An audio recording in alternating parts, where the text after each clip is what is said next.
everybody, I'm Bridget from Liquidambar Girl Gardening, and I wanted to do a little bit of an update video.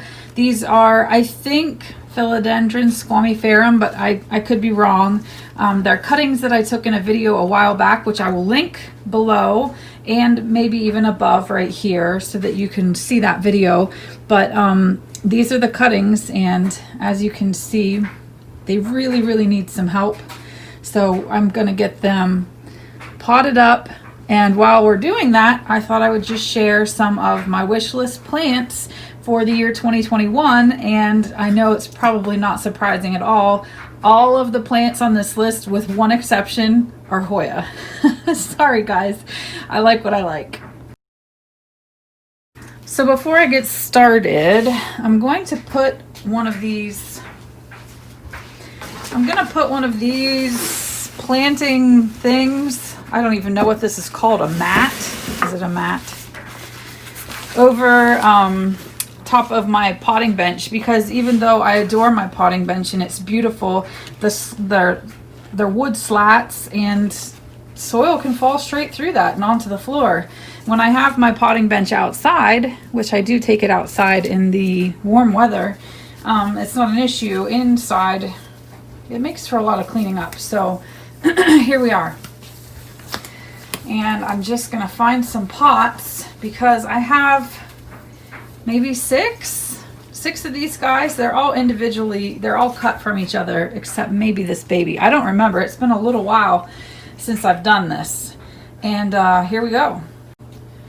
Alrighty, I have two different size pots I'm gonna try. I have this one and this one that's just a little bit deeper depth. I don't know if it'll be a big difference depth wise, but we'll just see which one works better. And I have several of each, so whichever one I decide on, I have more that I can repot with. So I'll start with the very first Hoya that is on my list. And this Hoya has been on my list for quite a while, and that's Hoya Dekier.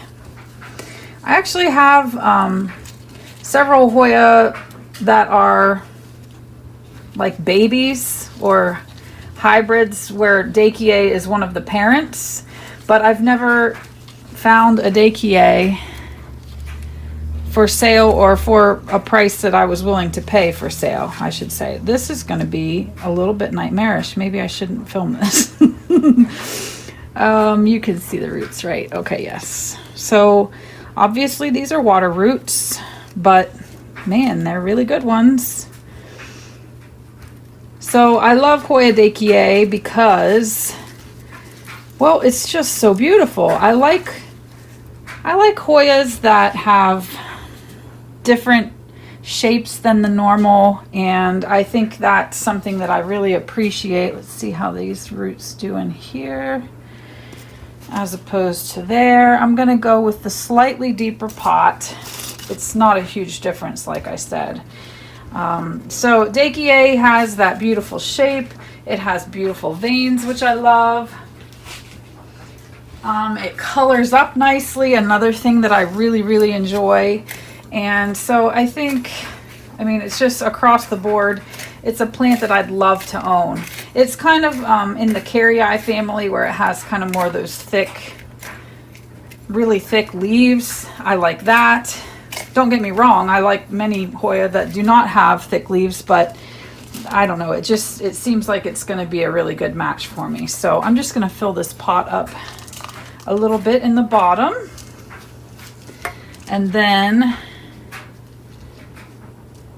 bring that over here and just rest this guy down in. You can see my soil.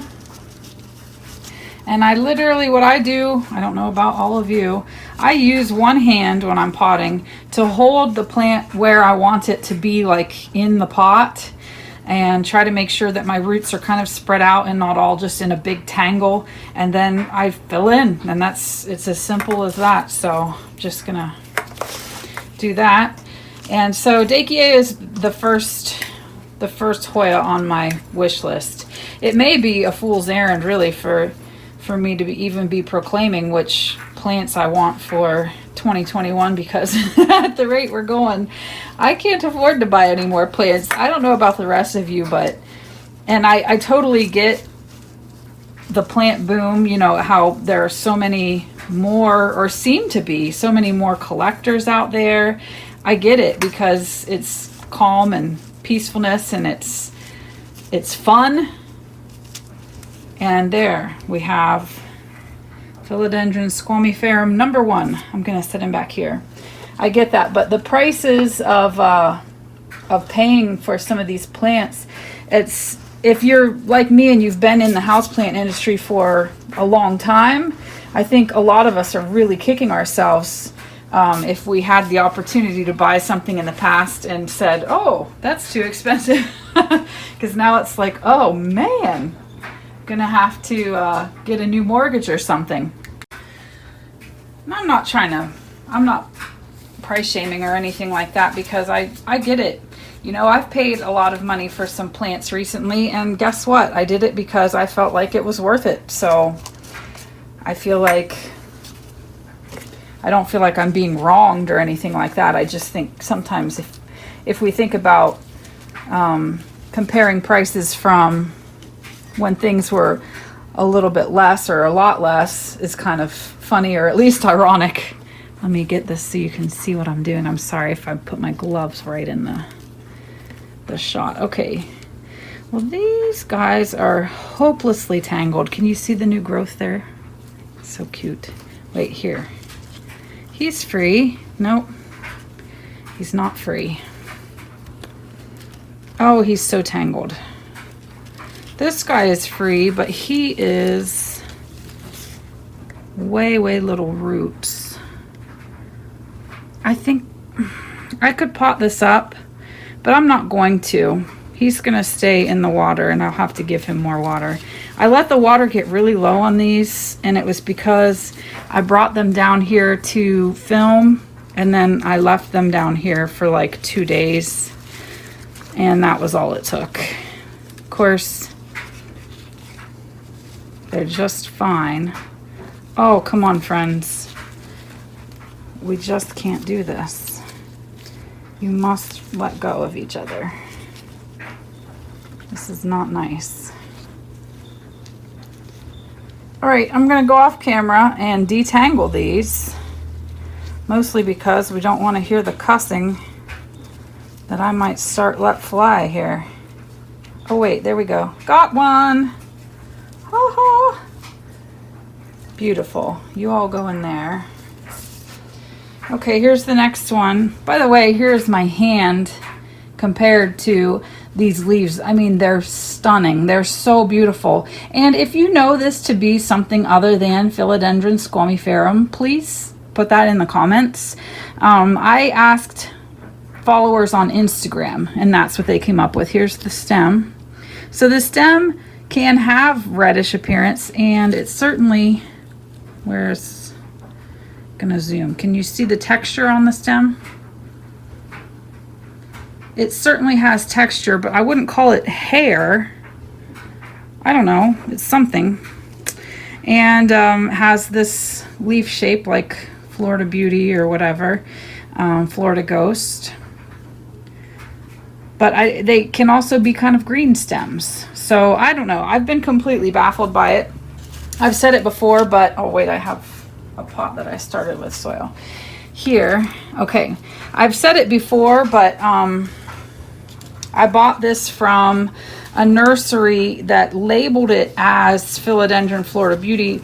This was several years ago, and it was before I had ever at least heard of Florida Beauty being a variegated leaf. All I knew of was Florida Ghost, and then I saw this, and it was like all green. It didn't have that white that fades to green like a Florida Ghost, and I thought Florida Beauty, okay, I can go with that. So I didn't pay an extraordinary amount. I think it was really cheap, like $24 or something for the plant that came. But it did come with an infestation, so I paid for that later. That's number 2. And moving on to number 3. So next on my list, my wish list for 2020 is Hoya, I'm gonna say it wrong, Gunnigating? Gunnigating? I don't know how to say it, but oh my golly, another gorgeous Hoya. Again, it's kind of the same qualifications for me as the Dekier, where it's like a really nice large leaf. It's really beautifully patterned, and oh my golly, like veiny, and the color that they can take on when they have sun stress. That's kind of where a lot of my focus has been recently, is what can these plants look like when they're sun stressed. And that kind of started for me when I bought a Hoya Rebecca. This was about a year ago, and if you go on my Instagram, you will see my Hoya Rebecca in my blocks. Man, it is stunning. It's brilliant red, and it's under a grow light, so of course that's going to be considered sun stress to it. But it's a beautiful, beautiful plant, and it's getting ready to bloom again. My Hoya Rebecca is a champ. Why is this so difficult? Why can't I get these roots apart from each other? But yeah, so Hoya Rebecca kind of started that that focus for me on what can these plants look like when they have some sun stress, because a lot of times when you see them and they're for sale, it doesn't look anything like what it can look like, you know, if you give it some real highlight. And I'm all about that. And I do like blooms too. Obviously I love Hoya foliage, or I wouldn't be a Hoya lover really, but it's the blooms are secondary for me.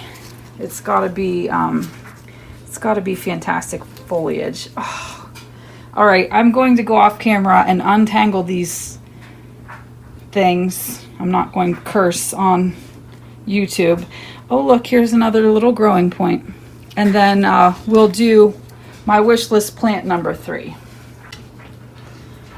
All right, I'm on plant number 4 and wish list Hoya number 4. So Hoya number 4 for me is Hoya Carnosa Argentina Princess. Do you know what that is? It is so beautiful, and I can't find pictures of this hardly anywhere, so I'm going to show you whatever is the best picture I can find. So the best way that I understand this Hoya, the way I've seen it described, is that it's like a Hoya Carnosa Crimson Princess, except the cuticle of the plant, of the Argentina Princess, is like a grayish color. It has a grayish cast. So, oh my, I mean, this is seriously beautiful. I have got to own one of these. Do you know what I'm saying? And I just know that you can't find them anywhere. And if you do, you're going to pay out the wazoo for it. So this is a wish list plant for my 2021, but I'm guessing I probably won't own it until like 2025. At least I'm just guessing, but I would certainly hope and love to have one of them. But yeah, that's a real stretch for me, I think. Oh, I would love it. So anyway, along those same lines, I'm really, really crazy about this next Hoya. It's actually the Hoya that I want the most, and that is wish list plant number 5, and that is, oh, I just had a cord drop. We're good. No plants were injured. This is Hoya Carnosa Nova Ghost, and it's very similar to the Argentina Princess in that it has a cuticle that is gray. It has a grayish cast to it. So instead of having a really clear, basically it's like a coating, the cuticle of a leaf, and it's not. It's kind of cloudy and gray, and it has just the most beautiful grayish silver cast to all of the leaves. And I'm head over heels for this plant. And again, it's going to be terribly difficult to find it. I have zero expectations of owning this plant in 2021, but a girl can always hope, right? Here is plant number 5. Boom. And we have one more, and I have one more plant for this list. The last plant on this list, and the only one that is not a Hoya, is I would like a Raphaedophora de Cursiva. And that's just, I mean, it's just a foliage thing. They're so beautiful, and especially once they're mature and have those big beautiful leaves, it's just straight jungle, and I love jungle vibes in my house. If you follow me on Instagram, you know that. Or if you know me in person, you know that, because my house is very jungle-like. But that, I don't know, it's just such a beautiful plant. I have 2 Raphaedophoras, just the tetrasperma. One is a tissue culture, one is not. I will put a video right here in the video, and I'll also link it below if you want to see me comparing those two. If you're curious about like what is the difference between the tissue culture and the stem cutting versions of Raphaedophora tetrasperma. There's my last plant. But anyway, yeah, the Raphaedophora de Cursiva, yeah, I've got to have it. So that is my wish list as of right now, and I may change my mind later, people, because that's what we do, right? We get on Instagram and we're like, whoa, I've got to have that. And just like that, I have 200 plants on my wish list. But as of right now, it's only 6. So I hope you enjoyed this update. I'm really glad to get these things in soil. If you're curious, I am going to keep these extra moist because we're moving from an all water into a soil that is super fast draining. This is my mix. It is cocoa coir, worm castings, perlite. These little dark black chunks are charcoal, and I also have orchid bark. That's what this piece is right here. And so it's super fast draining. So these are going to be kept really moist and under grow lights. And hopefully I will have 6 beautiful new Squamiferum, if that's what they are. Again, please help me, because it's really the stems that are throwing me off on the idea of this plant. So I don't know, because the leaves look really mature to me. That looks like a mature leaf. So I feel like if these stems, and I've had this plant for 2 years at least, so I feel like, you know, if it was going to have like super hairy stems, it would have already done that. I don't know. So please help me if you have any knowledge whatsoever. I would very, very much appreciate it. Okay, here are my 6 plants that I just potted up. They are not directly underneath the grow light. The grow light they're under is a whole shelf up. So that's probably what? I don't know, a couple feet up above. And once they adjust to this lighting, then I may even move them right up directly underneath of these lights. It'll just kind of depend on what kind of growth I'm seeing out of them. So this is just number 1 to keep them from tipping over, because it's a lot of plant for a tiny little pot, really. And also to help just at least a little bit with humidity, although some of the leaves are so tall and big they're all the way out of the container. But every little bit helps. Our basement is really not humid, especially in the winter. So yeah, every little bit will help. And if you're interested in seeing an update on these guys, please comment that below. Also, I wanted to remind you to make sure to like this video if you found it helpful or entertaining, and also to subscribe to this channel so that you'll know when new content comes out. So anyway, take care, everyone.